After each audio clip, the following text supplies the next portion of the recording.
வணக்கம், நான் உங்கள் கார்த்திக். இன்றைக்கி நம்ம பார்க்க போகிறது ரொம்ப ஹாட் டாபிக். இந்திய நாடாளுமன்ற தேர்தல் 2024 எந்த கூட்டணி அதிக இடங்களை கைப்பற்றி யார் இந்திய பிரதமராக தேர்ந்தெடுக்கப்படுவார்கள்? தேசிய ஜனநாயக கூட்டணியின் பிரதமர் வேட்பாளர் மாண்புமிகு பாரத பிரதமர் திரு நரேந்திர மோடி அவர்கள் ஒரு புறம், மற்றொரு புறம் இந்தியா கூட்டணியின் பிரதமர் வேட்பாளராக கருதப்படும் திரு ராகுல் காந்தி அவர்களும் உள்ளார்கள். இந்த இருவரில் யார் அடுத்த பிரதமராக வரப்போகிறார்? இதுதான் இந்தியா மட்டுமில்லாமல் உலகமே ஆவலோடு எதிர்பார்த்து கொண்டிருக்கிற கேள்வி. இந்த கேள்விக்கு இந்த இருவரின் ஜாதகங்களின் அடிப்படையில் விடை காணலாம் வாங்க. முதலாவதாக நாம் பார்க்க போகிறது பாரத பிரதமர் திரு நரேந்திர மோடி அவர்களின் ஜாதகம். அவர் 1950ஆம் ஆண்டு செப்டம்பர் மாதம் 17ஆம் நாள் குஜராத் மாநிலம் வத்நகர் எனும் ஊரில் பிறந்தார். பகல் 11 மணிக்கு. அவர் ஜாதகம் விருட்சக லக்னம், விருட்சக ராசி, அனுஷம் 2ஆம் பாதம். இப்போ நடந்துட்டு இருக்கிறது செவ்வாய் திசையில் சனி புத்தி. ஒரு ஜாதகத்தில் 1, 5 மற்றும் 9ஆம் இடங்களும் அதன் அதிபதிகளும் சிறப்பாக இருக்க வேண்டும். அந்த அடிப்படையில் 1ஆம் இடத்தில் லக்னாதிபதி செவ்வாய் ஆட்சி பெற்று 9ஆம் அதிபதியான வளர்பிறை சந்திரன் உடன் சேர்க்கை பெற்று பலமுடனும் சுபத்துவம் பெற்று சிறப்பான நிலையில் இருக்கிறார். ஆனால் டிகிரி அடிப்படையில் 10ஆம் இடத்தில் இருக்கும் சனியின் பார்வையும் சிறிது உள்ளது. இது ஒரு சிறு குறைதான்.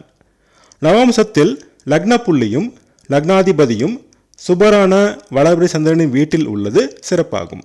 இதனால் இவர் மிகுந்த உறுதியானவர், தோல்விகளை கண்டு துவளாதவர், சோதனைகளை சாதனைகளாக மாற்றிக்காட்டும் ஆற்றலும் துணிவும் மிக்கவர். செவ்வாய் லக்னத்தில் ஆட்சி பெறுவதால் மிகுந்த தைரியமும் துணிச்சலும் இருக்கும். ஒரு போர் தளபதிக்கான குணங்கள் இருக்கும்.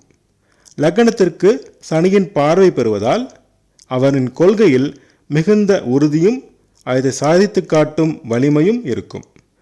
வளர்பிறை சந்திரன் லக்னத்தில் நீச்சம் பெற்றாலும் வீடு கொடுத்த செவ்வாய் அங்கேயே ஆட்சி பெறுவதால் சந்திரன் நீச்சபங்க ராஜயோக அமைப்பில் இருக்கிறார். இதனால் தெளிவான உறுதியான மனம் இருக்கும், அடுத்தவருக்கு சேவை செய்யும் குணம் இருக்கும், தாயின் மீது மிகுந்த பாசம் இருக்கும். 5ஆம் இடத்தில் ராகு பகவான் சனியின் சாரம் பெற்று வீடு கொடுத்த குரு பகவான் லக்னத்திற்கும் ராசிக்கும் கேந்திரம் பெற்று நவாம்சத்தில் சுக்கிரனுடன் இணைவு பெற்று நல்ல நிலையில் இருக்கிறார். இதனால் நல்ல புத்தி கூர்மை இருக்கும், வியூகங்களை அமைப்பதில் வல்லவராக இருப்பார், அதிர்ஷ்டமாக இருப்பார். 5ஆம் இடம் பதவிகளை குறிக்கும் இடம் என்பதால் பெரிய பதவிகளை ராகு பகவான் வழங்குவார். 9ஆம் அதிபதி சந்திரன் வளர்பிறை நிலையில் லக்ன கேந்திரத்தில் நீசபங்க ராஜயோக அமைப்பில் சிறப்பாக இருக்கிறார். நவாம்சத்தில் ஆட்சி பெற்ற புதனின் வீட்டில் இருப்பது சிறப்பான அமைப்பாகும். இதனால் பாக்கியஸ்தானம் வலுப்பெறுகிறது, பாக்கியங்களை அனுபவிக்கும் யோகம் இருக்கிறது. லக்னத்திற்கும் ராசிக்கும் 7ஆம் இடத்திற்கு செவ்வாய், சனி மற்றும் ராகுவின் பார்வை இருப்பதாலும் சுக்கிரன் குருவின் சமசப்தம பார்வையில் இருந்து நிச்சயத்துக்கு அருகில் நிஷ்பலம் அடைந்து பலவீனம் அடைந்ததாலும் கலத்த தோஷம் உருவாகிறது. மேலும் ராகு பகவான் 5ஆம் இடத்தில் இருப்பதாலும் திருமண வாழ்க்கை சிறப்படையவில்லை, குழந்தை பாக்கியமும் கிடைக்கவில்லை. ஒரு ஜாதகத்தில் ஒருவர் புகழ் அடைய வேண்டும் என்றால் ஒளி கிரகங்களான சூரியன் மற்றும் சந்திரன் நல்ல நிலையில் இருக்க வேண்டும். சூரியன் 10ஆம் அதிபதி ஆகி 11ஆம் இடத்தில் நட்பு நிலையில் திக்பலத்திற்கு அருகில் சுயசாரம் பெற்று வீடு கொடுத்த புதன் உச்சம் பெற்றதாலும் சூரியன் அதிக வலுவுடன் இருக்கிறார். சூரியன் ஆத்மகாரகன் மற்றும் அரசு பதவிகளை வழங்கும் கிரகம் என்பதால் மிக பலமாக இருப்பதால் பெரிய அரசு பதவிகளை அடைந்தார்.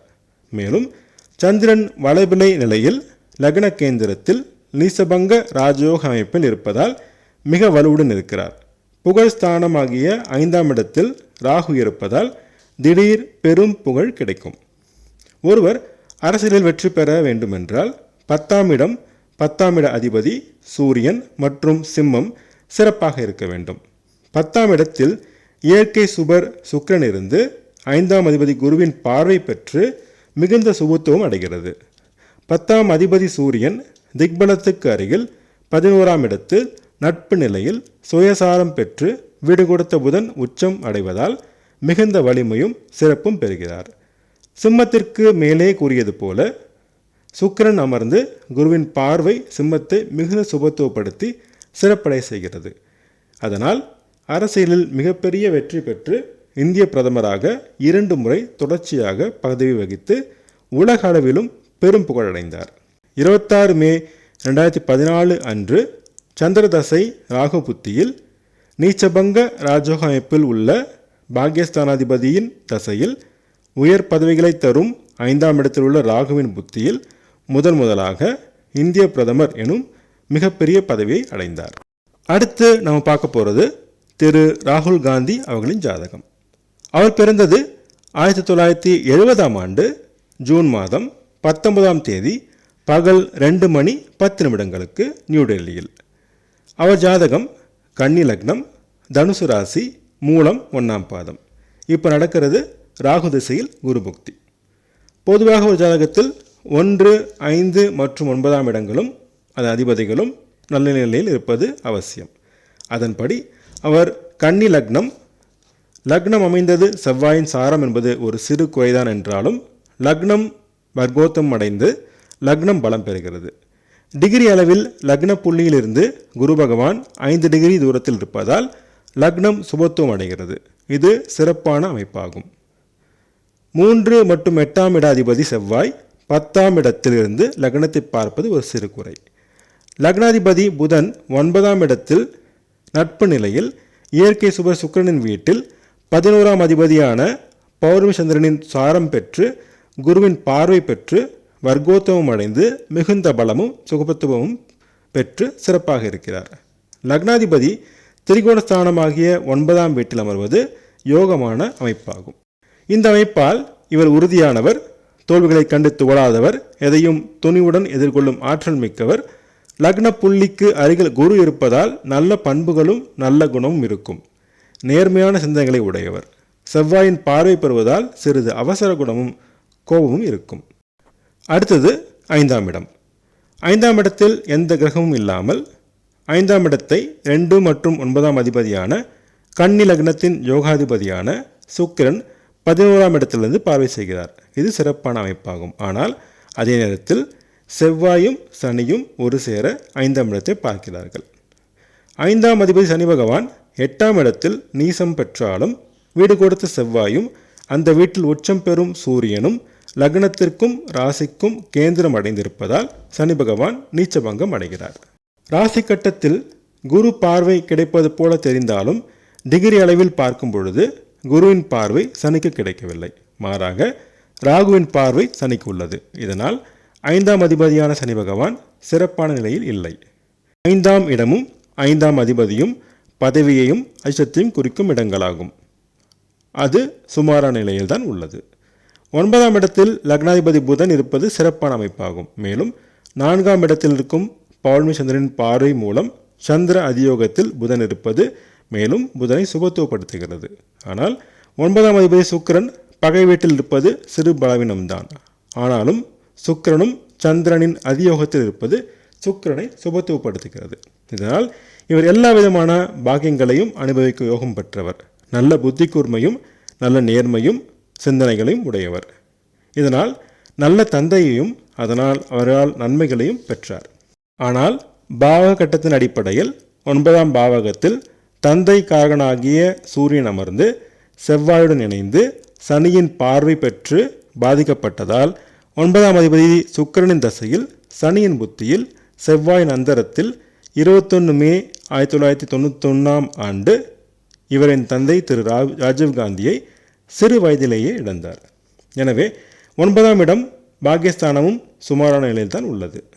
புதன் 10ஆம் இடத்திற்கு அதிபதியாகி 9ஆம் இடத்தில் சிறப்பான நிலையில் இருப்பதால் சிறிதளவு தர்ம கர்மாதிபதி யோகம் உருவாகிறது. இதனால் தலைமை தாங்கும் பண்பும் அதற்கான யோகமும் உண்டு. ஒருவர் புகழடைய வேண்டுமென்றால் ஒளி கிரகங்களான சூரியன் மற்றும் சந்திரன் சிறப்பான நிலையில் இருப்பது அவசியம். சூரியன் 10ஆம் இடத்தில் திக்பலம் பெற்று பௌர்ணமி சந்திரனின் சமசப்தம பார்வையும் குரு பகவானின் பார்வையும் பெற்று மிகுந்த சுபத்துவம் பெறுகிறார். இதனால் ஆளுமை திறன், செயல்திறன், அடுத்தவரை கட்டுப்படுத்தும் ஆற்றல் இருக்கும். அரசு பதவிகள் கிடைக்கும். ஒருவர் அரசியல் பெரிய பதவி அடைய வேண்டும் என்றால் 10ஆம் இடம், 10ஆம் இடாதிபதி சூரியன் மற்றும் சிம்மம் சிறப்பாக இருக்க வேண்டும். அந்த அடிப்படையில் முன்பு பார்த்தது போல 10ஆம் இடத்தில் சூரியன் மற்றும் செவ்வாய் திக்பலம் பெற்று குரு மற்றும் பௌர்ணச்சந்திரனின் பார்வை பெற்று சிறப்பாக இருக்கிறார். அதே போல 10ஆம் அதிபதி புதன் 9ஆம் இடத்தில் நட்பு நிலையில் சந்திர அதியோகத்தில் தர்ம கர்மாதிபதி யோகத்தை உருவாக்குகிறார். சிம்மத்தில் கேது பகவான் இருப்பது ஒரு சிறு குறைதான். இந்த அமைப்புகளால் சிறு வயதிலேயே நாடாளுமன்ற உறுப்பினர் மற்றும் அகில இந்திய காங்கிரஸ் கட்சியின் தலைவர் போன்ற பெரிய பதவிகளை அடைந்தார். இப்போ இவங்க 2 பேர் ஜாதகத்தையும் பார்த்தாச்சு. இப்போ அவங்க நடந்துட்டு இருக்க தசாபுத்தியை பார்க்கலாம். திரு ராகுல் காந்தி அவர்களுக்கு தற்போது 6ஆம் இடத்தில் இருக்கும் ராகு பகவான் குருவின் பார்வை பெற்று தசை நடத்துகிறார். இது யோகமான தசையாகும். ராகு தசையில் குரு புத்தி நடைபெறுகிறது. மேலும் தனுசு ராசிக்கு கோச்சாரப்படி தற்போது 10ஆம் இடத்தில் கேது இருந்து மே 1ஆம் தேதி முதல் குருவின் பார்வையும் பெறுகிறார். இதனால் 10ஆம் இடம் வலுவடைகிறது. இது இவருக்கு சாதகமான சூழ்நிலையாகும். அதனால் போன தேர்தலை விட இவர் தலைமையில் உள்ள காங்கிரஸ் கட்சியும் இந்தியா கூட்டணியும் இந்த தேர்தலில் அதிக இடங்களில் வெற்றி பெறும்.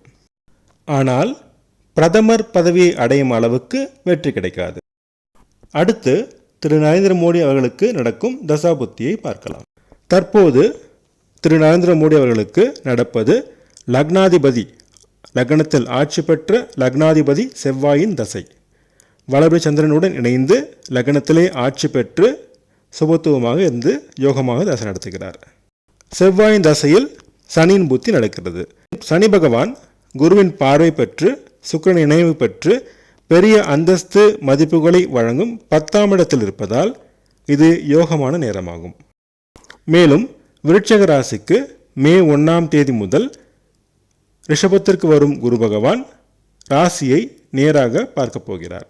இதுவும் கோச்சாரப்படி சிறப்பான நிலையாகும். அதனால் 2024ஆம் ஆண்டு நடைபெறும் நாடாளுமன்ற தேர்தலிலும் இவர் தலைமையில் உள்ள 2024ஆம் ஆண்டு நடைபெறும் நாடாளுமன்ற தேர்தலிலும் இவர் தலைமையில் உள்ள தேசிய ஜனநாயக கூட்டணி பெரிய அளவு வெற்றி பெற்று திரு நரேந்திர மோடி அவர்கள் மீண்டும் பாரத பிரதமராக தேர்வு பெறுவார் என்பது 100% உறுதி. நான் சொன்ன கணிப்புகள் உங்களுக்கு பிடிச்சிருந்தா அந்த சேனல் சப்ஸ்கிரைப் பண்ணுங்கள், ஷேர் பண்ணுங்கள், கமெண்ட் பண்ணுங்கள். உங்கள் ஜாதகத்துக்கு பலன்கள் பார்க்க, ஜாதக பொருத்தம் பார்க்க ஸ்க்ரீனில் கொடுத்துருக்க இமெயில் ஐடியோ அல்லது ஃபோன் நம்பரையோ வாட்ஸ்அப்பில் காண்டாக்ட் பண்ணுங்கள்.